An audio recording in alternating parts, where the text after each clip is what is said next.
Fala pessoal, começando mais uma edição do Câmara Entrevista de hoje, a gente recebe aqui no programa de entrevistas semanal do Poder Legislativo o vereador Galego de Lages. Ele vai bater um papo com a gente, vai conversar sobre as ações parlamentares e também explicar um pouco de como funciona alguns projetos que ele apresentou na Câmara também e requerimentos. Vereador, é um prazer recebê-lo aqui, bem-vindo. Prazer é nosso, Mário. Quero lhe parabenizar por esse quadro aqui na nossa Casa Legislativa. Estou aqui à sua disposição para responder, de repente você me indagar. Vereador, o senhor é da zona rural e uma das principais bandeiras do seu mandato é justamente água, né? Como é que está hoje a questão envolvendo água e por que o senhor batalha tanto por essas questões envolvendo esse líquido que faz tanta falta a gente aqui e é tão escasso, né? Nós temos uma das situações mais precárias do Brasil aqui no Agreste no que diz respeito à água, né? Como é que está o seu mandato com relação a essas reivindicações? Verdade, Mário. Nós vivemos no Agreste de Pernambuco e é justamente nessas localidades que temos o pior balanço hídrico do país, inclusive pior do que o sertão de Pernambuco e os sertões dos outros estados. Então, sou morador da zona rural, nasci e me criei na zona rural e vi e convivo com aquele povo e vejo o sofrimento de todas aquelas pessoas pela falta de água. E vi inúmeras vezes pessoas andar quilômetros. Eu, quando criança, eu andei quilômetros para buscar água num galão. Então eu sinto isso na pele. E mesmo depois de vereador, morador da zona rural, continuo depois de tantas décadas de sofrimento, nós continuamos a sofrer pela falta do crescimento líquido.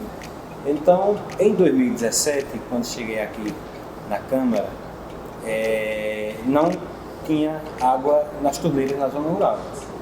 A Compesa havia cancelado o abastecimento de água em 2015 e em 2017 continuava sem água depois de 2 anos e alguns meses sem água nas torneiras. E comecei a travar uma grande luta aqui na Câmara. Falei inúmeras vezes, todas as vezes que o governador esteve aqui em Caruaru, esteve nas cidades da região, nas cidades vizinhas, Toritama, Riacho das Almas, eu tenho foto, tenho registro das falas que tive com o governador, sempre acompanhado do meu amigo deputado Tonegel, que ele foi a pessoa que me levou a falar com o governador.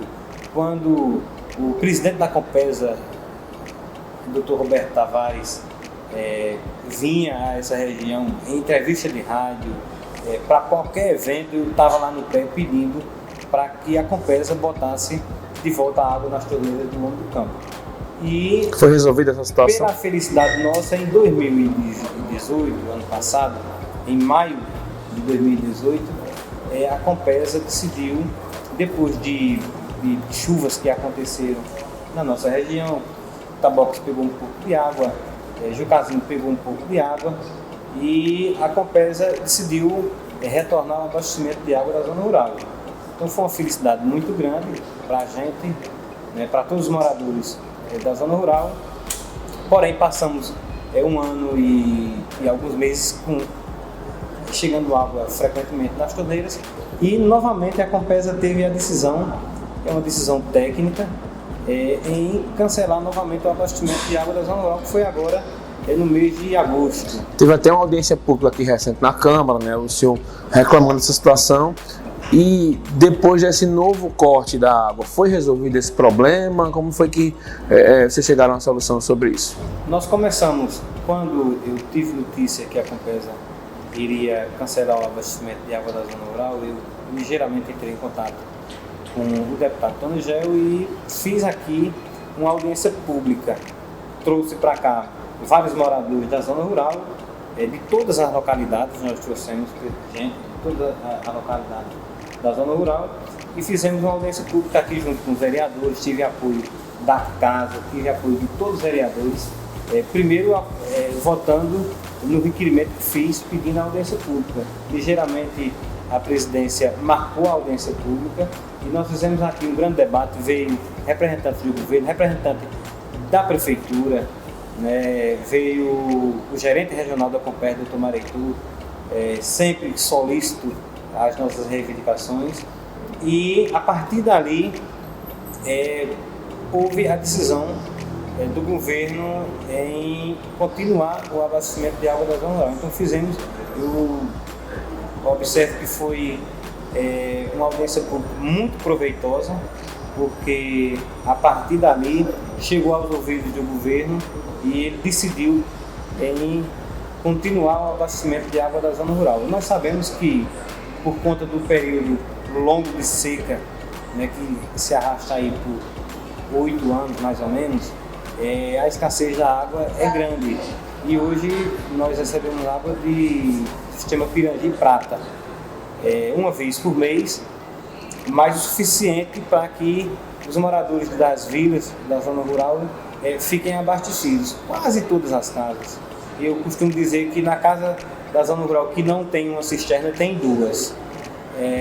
Então os moradores, evidentemente, quando chegam, passam ali 4, 5 dias de água chegando.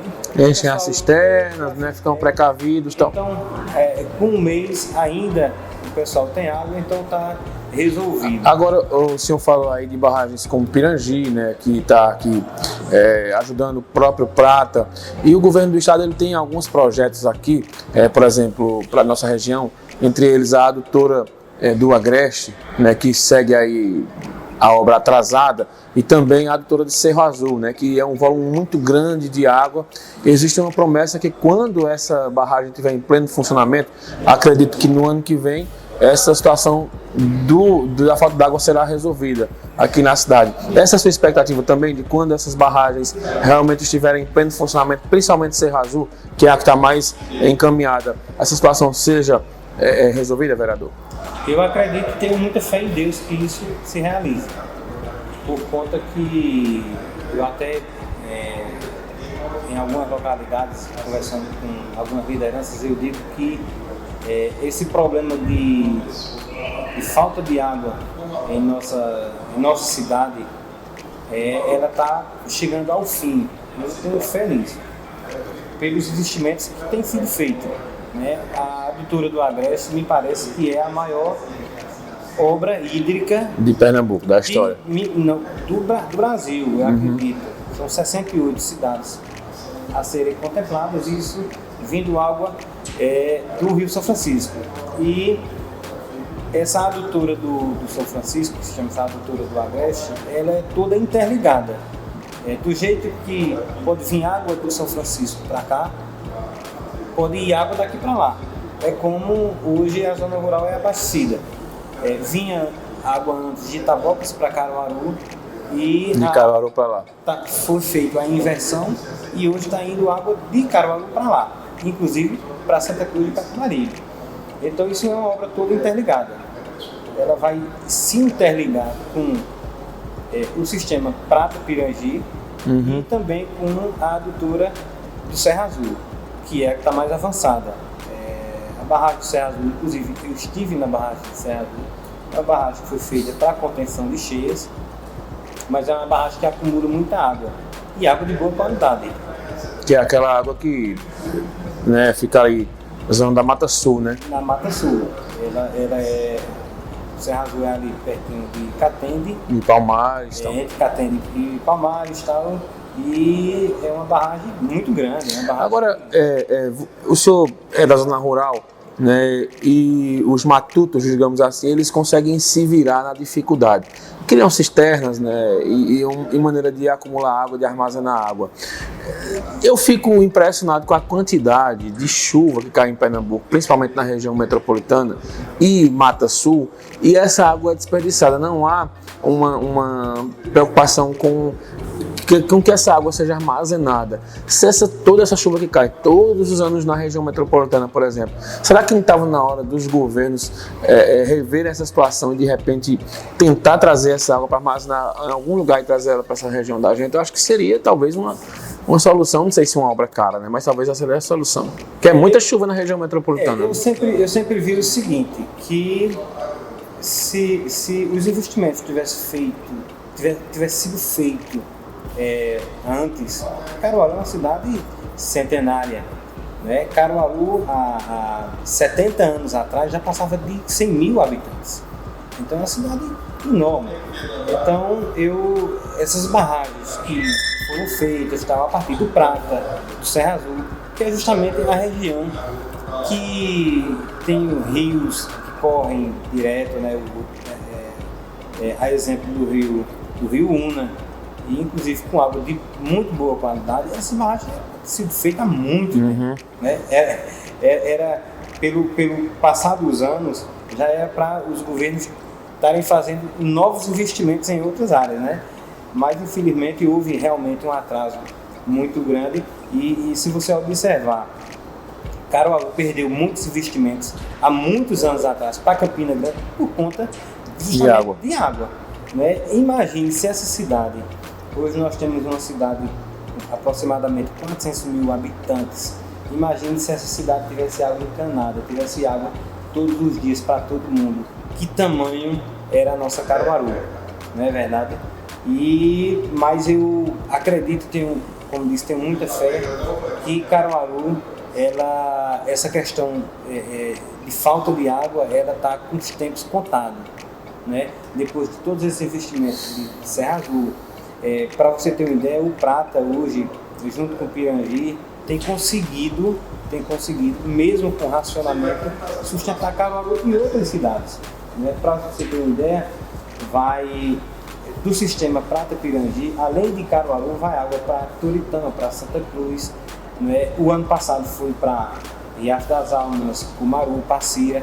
Então, realmente são investimentos que, quando forem realmente feitos e chegar aqui o Serra Azul, chegar a Doutora do Agreste, que é a água do São Francisco, o governo do estado também está em fase de construção da adutora do Alto Capibaribe, que é trazendo água do Rio São Francisco, vindo pela Paraíba e para Santa Cruz do Capibaribe. Santa Cruz do Capibaribe é uma cidade que tem um progresso enorme e que sofre infinitamente mais do que Caruaru com a falta de água. Então eu acredito que esses problemas serão resolvidos. Né? A zona rural de Caruaru, quase todas as ilhas, especialmente o segundo distrito, ela já tem água encanada. Né?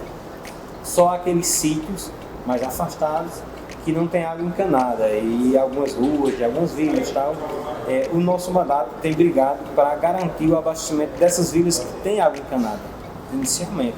Mas, quando esses investimentos chegarem a Caruaru, eu quero estar vivo, se Deus quiser, e com força para lutar para que a água chegue encanada na casa de todas as pessoas da zona rural. Inclusive, tem muitas vilas da zona rural ainda que não tem água encanada, vilas grandes. A exemplo das vilas ali do 4º distrito de Caruaru, Chicuru, Lajeado do Cedro, aquela região, Firmeza, que é uma região muito populosa e que não tem água encanada nas torneiras.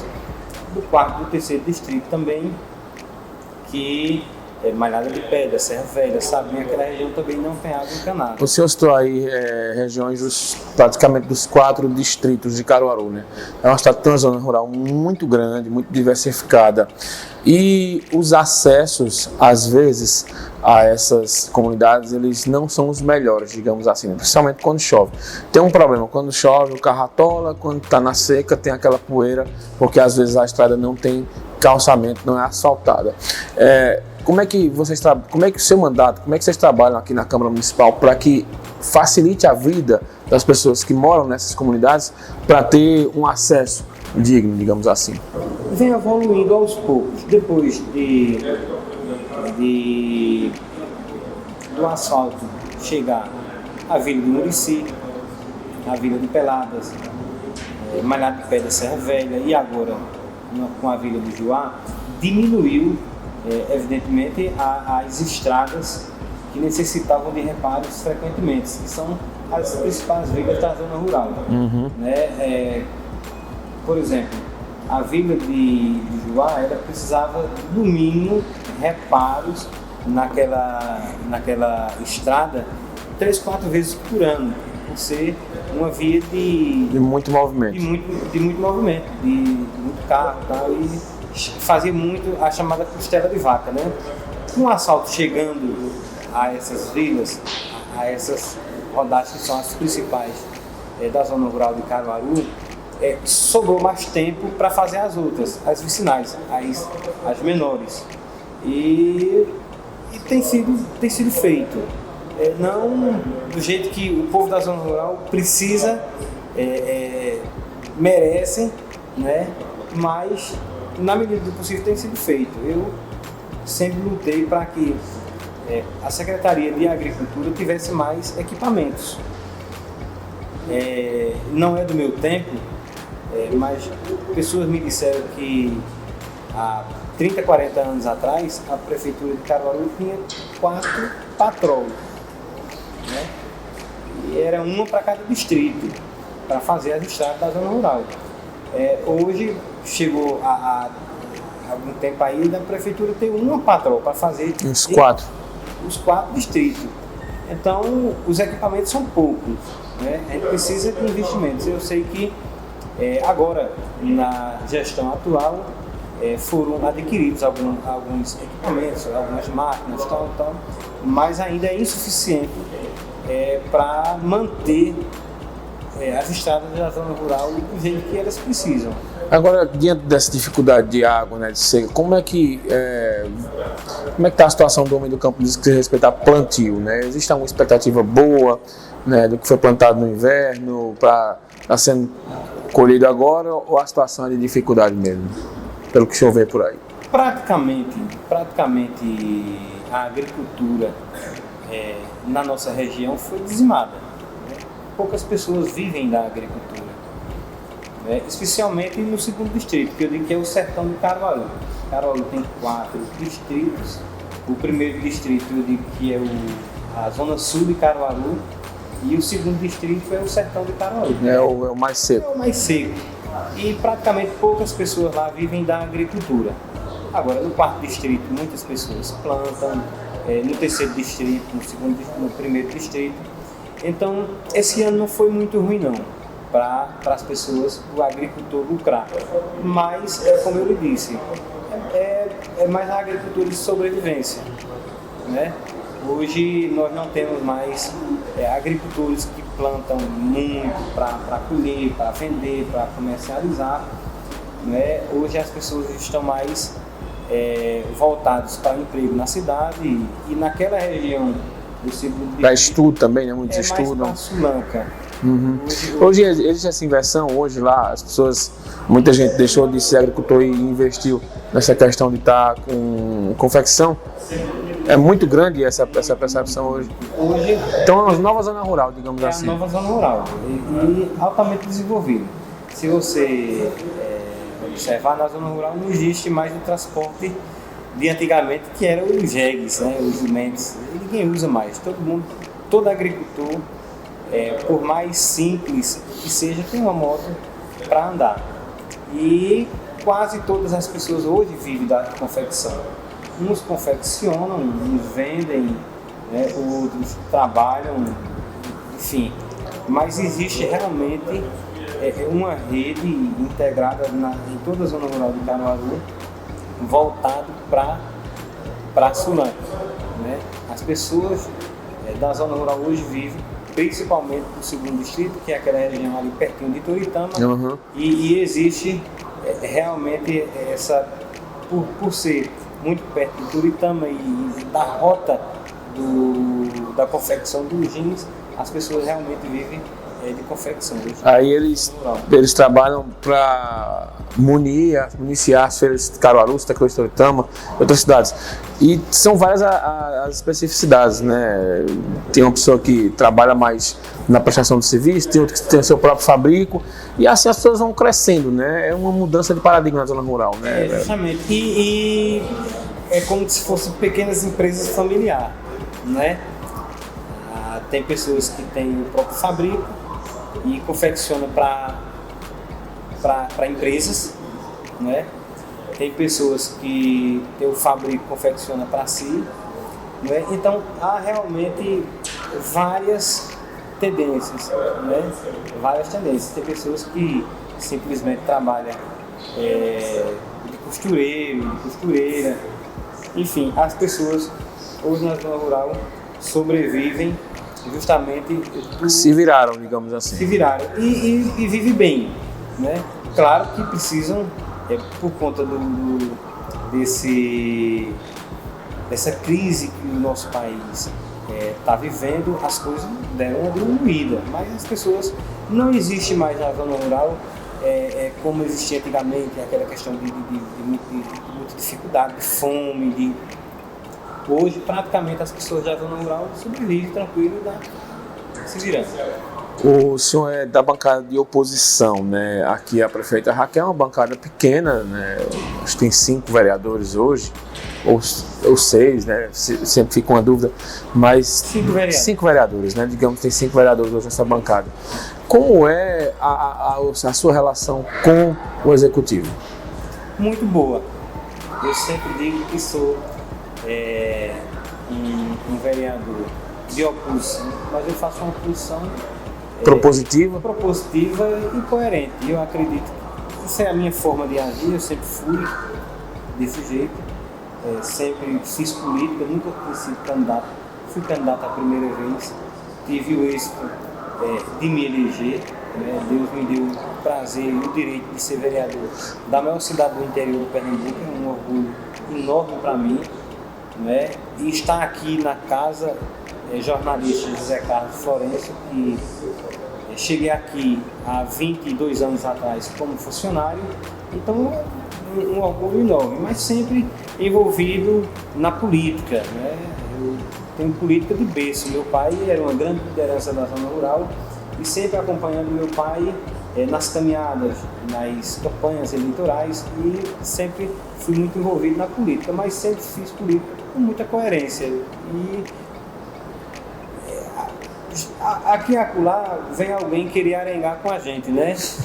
Mas faz parte do jogo democrático, né? Processo, mas eu sempre evito a arenga, o confronto. Eu acho que diálogo é o melhor caminho. Diálogo é melhor. Agora, uma curiosidade que eu tinha para lhe perguntar, né? O senhor concursado aqui da Câmara, 22 anos, né? Entrou aqui.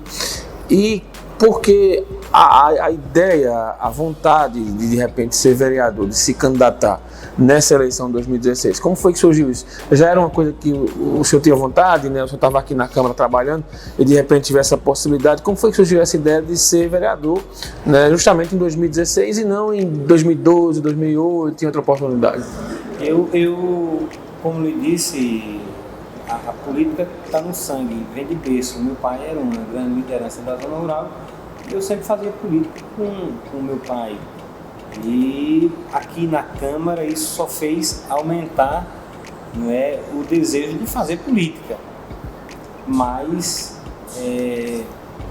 algumas pessoas me indagavam, presidente de partido, tive convites, vários convites para me candidatar a isso em 2008, tive convite para me candidatar em 2012 e rejeitei. Eu sempre dizia o seguinte, para mim mesmo, eu só serei candidato um dia se eu tiver certeza da vitória. Eu não vou me candidatar para ficar pelo caminho. Nada contra as pessoas que se candidatam muitas vezes para testar o nome, para ver se realmente tem chegada, mas é uma decisão minha. Eu só me candidato se eu ver realmente que tenho condições de ser vereador. E em 2012 quase que eu me candidatava, mas acabei recuando e apoiando outra pessoa, que inclusive se elegeu e deu tudo certo. Mas eu, depois de que passou, eu comecei a observar que se eu tivesse sido candidato em 2012, eu já teria sido eleito, porque no partido que eu estava, Ele precisava de 1.200, 1.300 votos, eu acredito que Teria. naquela oportunidade eu teria. Mas aí preferi esperar mais 4 anos, passei os 4 anos me fortalecendo, visitando as comunidades, reforçando o trabalho, então aumentei o trabalho e em 2016 foi o ano que me candidatei, inclusive cheguei aqui muito bem votado, fui o 11º vereador mais votado daquela eleição, cheguei com muita folga, né? Se eu tivesse tido na eleição 900 votos a menos, teria sido eleito. Assim, teria sido eleito, mas foi justamente isso, eu sempre tinha o pensamento de me candidatar, mas estava esperando a hora certa. E como é estar do outro lado agora, né? Como é ser servidor e ao mesmo tempo agora ser vereador?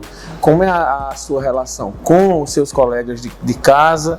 Mudou alguma coisa? O pessoal passou a olhar diferente? O senhor mudou também com eles? Como é isso no dia a dia? Eu tenho um relacionamento muito bom com os servidores da casa. Eu nunca tive problema, graças a Deus, com nenhum dos meus colegas de trabalho.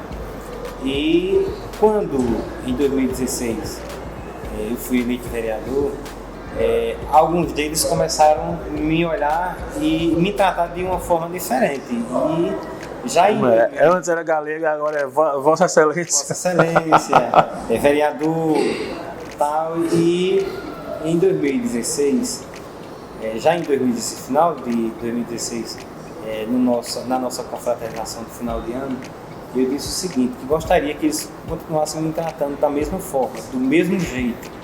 Né? Se tivesse de me xingar, me xingasse e continuasse as brincadeiras da mesma forma que eu não iria mudar. Eu acredito que eu não mudei e com o passar do tempo eles realmente viram que eu não mudei e hoje continua a mesma amizade, da mesma forma, eles me tratam do mesmo jeito e eu gosto que eles me tratem do mesmo jeito, me tratam como servidor da casa. Eu tenho o maior orgulho. Que não deixa de ser, né? O senhor continua servidor agora da população. Justamente, tenho o maior orgulho de ser funcionário da casa. Muitas vezes eu até disse a uma colega de trabalho esses dias que me sinto melhor sendo tratado de funcionário da Câmara do que de vereador. Me sinto muito bem e é um orgulho ser funcionário dessa casa. Tá certo. Galego de Lages, muito obrigado por ter batido esse papo aqui com a gente. Foi muito bom conhecer um pouco da sua vida e do seu mandato. Boa sorte aí no restante do mandato. E foi um prazer recebê-lo aqui no Câmara Entrevista. Eu que agradeço, quero aproveitar a oportunidade para dizer a todos os moradores de Caruaru que estou à disposição de todos para trabalhar por uma Caruaru mais fraterna, mais igualitária. Essa é justamente a função do vereador. Com muita dificuldade, tem um mandato de oposição, e o mandato de oposição é um mandato de muitas limitações, mas é um mandato que eu tenho trazido para a Câmara debates importantes, né? Tenho brigado junto ao governo do Estado por investimentos na zona rural. Agora mesmo, Mário, estamos fazendo limpeza de vários barreiros na zona rural. Eu já consegui construção de algumas barracas para a zona rural. Enfim, o nosso trabalho continua. Quero dizer a todos que podem contar comigo sempre. A gente volta a se encontrar na próxima segunda-feira, aqui no Câmara Entrevista, trazendo mais um vereador para conhecer um pouco da história dele, do mandato. Nosso encontro é às 8 da noite e você acompanha tudo com as nossas redes sociais, as sessões ordinárias, as solenes, também as audiências públicas, enfim. Esse mês de novembro teremos uma agenda extensa aqui na Câmara e você acompanha tudo aqui na TV Web Câmara. Valeu, galera, um abraço e eu conto, é claro, com a sua audiência.